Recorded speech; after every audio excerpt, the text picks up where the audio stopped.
Assalamualaikum warahmatullahi wabarakatuh. Selamat pagi para pemirsa dimanapun Anda berada, mahasiswa pendidikan bahasa dan sastra Indonesia, serta Bapak Ibu Guru Bahasa dan Sastra Indonesia yang hebat dan luar biasa.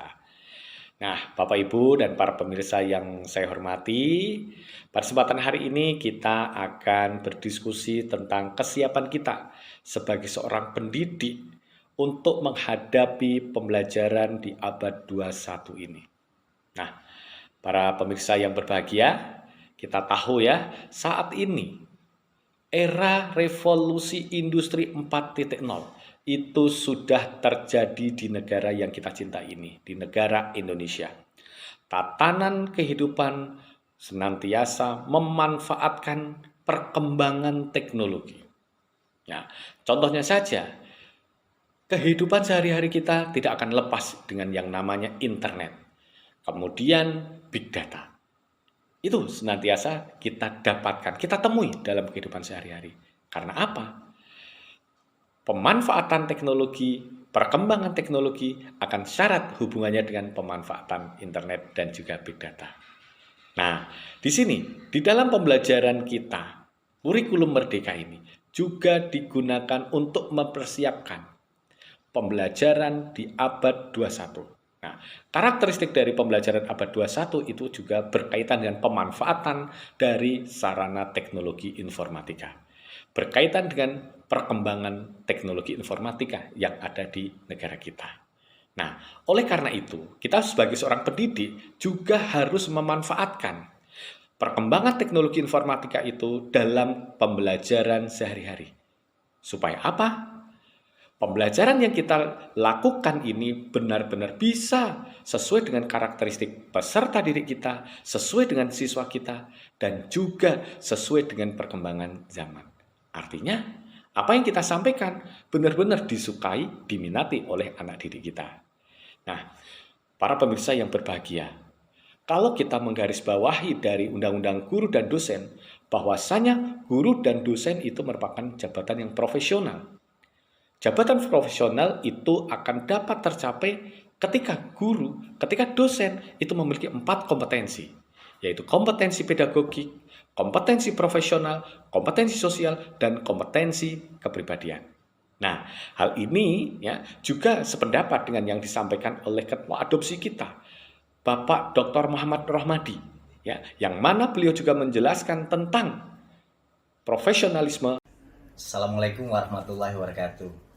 Salam hebat dan luar biasa untuk seluruh mahasiswa Prodi Pendidikan Bahasa dan Sastra Indonesia di seluruh Indonesia. Kita memasuki era baru di abad 21. Jadi sebagai calon guru, calon dosen memang harus memiliki kompetensi hard skill dan soft skill. Nah, hari ini kita akan membahas bagaimana kita menjadi calon guru dan dosen bahasa dan sastra Indonesia. Kalau kita lihat kompetensi yang harus kita miliki sebagai calon guru dan dosen abad 21, itu harus menguasai 4 kompetensi dasar, pedagogi, profesional, sosial, dan kepribadian. Hadirin yang berbahagia, demikian tadi 4 kompetensi yang harus dimiliki oleh seorang guru dan dosen yang sudah disampaikan oleh Bapak Dr. Muhammad Rahmadi. Nah, hadirin yang berbahagia, para pemirsa yang senantiasa berbahagia, kalau kita mau menggarisbawahi kesiapan kita sebagai seorang pendidik untuk menghadapi pembelajaran abad 21, maka di sini karakteristik pemanfaatan pembelajaran dengan teknologi informatika itu harus dilakukan, harus digunakan. Nah, oleh karena itu, untuk mendukung pembelajaran abad 21 yang senantiasa memanfaatkan perkembangan teknologi informatika, maka akan sangat cocok, sangat tepat sekali ketika kita mengimplementasikan pendekatan TPAJK. Apa itu pendekatan TPAJK? Pendekatan TPAJK memiliki kepanjangan dari teknologi, pedagogik, konten, knowledge. Artinya, di dalam pendekatan ini ada pedagogiknya, ada teknologinya, ada kontennya. Itu ketika hal itu harus menjadi satu kesatuan yang tidak dapat dipisahkan. Teknologi, pedagogik, dan konten. Nah, dari sini apabila kita sebagai seorang guru dan dosen itu siap melaksanakan pembelajaran, maka kita harus bisa memanfaatkan perkembangan teknologi yang saat ini sedang terjadi. Misalnya saja di dalam pembelajaran kita bisa memanfaatkan perkembangan medsos yang ada di tanah air, Instagram, TikTok, ya, itu bisa kita pakai di dalam dunia pendidikan. Kita jangan sampai kemudian terjebak latah hanya memanfaatkan perkembangan-perkembangan medsos hanya untuk glamor saja, kehidupan sosialita kita. Tetapi kita harus memanfaatkan perkembangan teknologi ini untuk kegiatan pembelajaran. Karena apa? Perkembangan teknologi ini yang sesuai dengan karakteristik anak didik, maka disitulah anak didik kita akan merasa cocok, akan merasa senang, dan merasa nyaman untuk mengikuti kegiatan pembelajaran. Misalnya saja kita memanfaatkan TikTok yang selama ini kita pakai untuk sarana sosialita, tetapi kita manfaatkan untuk penyampaian materi pembelajaran. Ini sangat relevan sekali. Karena apa? Anak-anak senang dengan TikTok. Kemudian Instagram, ini juga bisa kita manfaatkan untuk dunia pendidikan. Semua materi, semua evaluasi bisa kita munculkan di sana.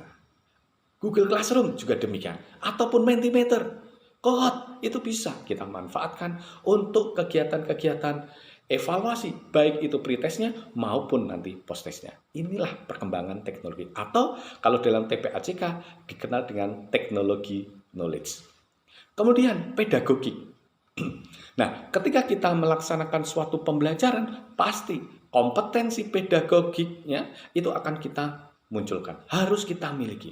Misalnya saja apa? Dalam memilih metode, memilih media, memilih model, memilih strategi, memilih alat evaluasi, itu harus kita miliki. Maka ketika kita memilih model pembelajaran, ya sesuaikan dengan karakteristik materinya, sesuaikan pula dengan karakteristik anak didiknya. Nah ini karena apa?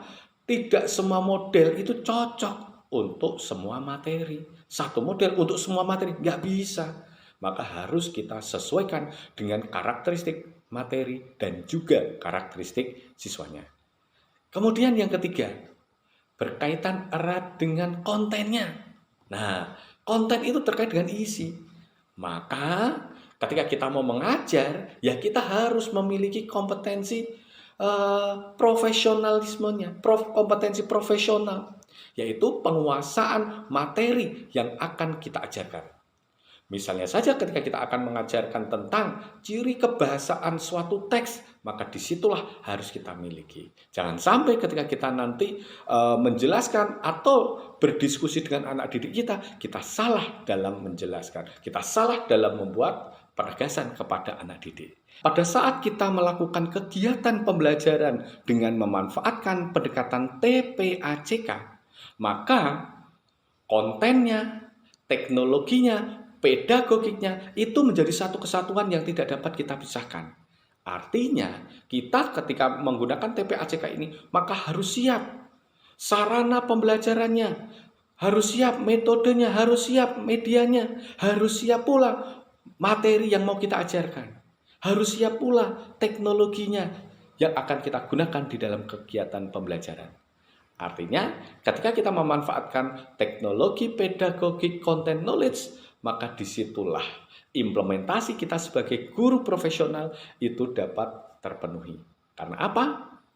Terkait dengan kompetensi pedagogiknya kita gunakan.